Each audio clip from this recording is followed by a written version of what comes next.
Timothy, Jesse, and Michael had always been thrill seekers. Growing up in the quiet, small town of Elmswood, they often found themselves making their own adventures. Naturally, the legend of the abandoned house on Willow Lane fascinated them.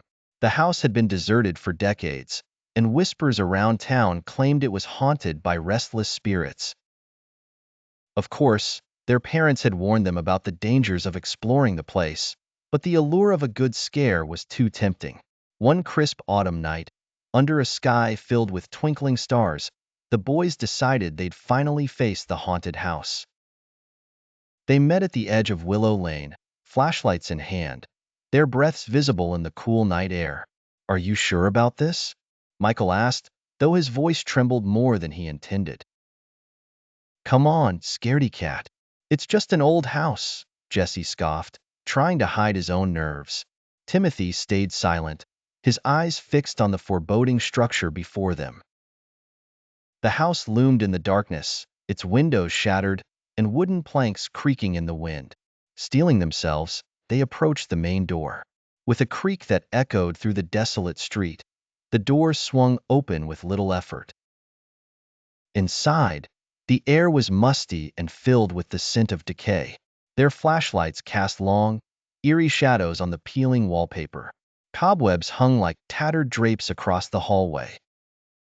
They ventured deeper into the house, the floors groaning under their weight. The temperature seemed to drop with every step. As they entered what appeared to be the living room, they noticed an old grand piano and a dusty chandelier overhead. Suddenly, the piano keys moved, playing a few haunting notes on their own. The boys froze, their hearts pounding in their chests. "Did you see that? Who's playing the piano?" Jesse whispered, his bravado fading. The flashlights flickered, and the room plunged into darkness. When the lights stabilized, they found themselves no longer alone. Silhouettes of translucent figures hovered near the piano.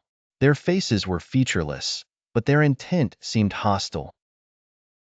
Timothy grabbed his friends, pulling them towards the staircase. "Let's get out of here," he shouted. However, reaching the staircase revealed another chilling sight, a shadowy figure of a woman standing at the top. Her eyes glowed a deep red, piercing through the darkness. "Welcome," she whispered, her voice ethereal and echoing. Panicked, the boys scrambled back, but discovered the front door had vanished, replaced by an impenetrable wall. Just then, Michael felt a cold hand grasp his shoulder. Upon turning, he saw a specter of an old man, his face contorted in sorrow. "Leave while you can," he uttered. In a desperate frenzy, the boys ran through the house, searching for an exit. Every room led them to another dead end filled with ghostly apparitions.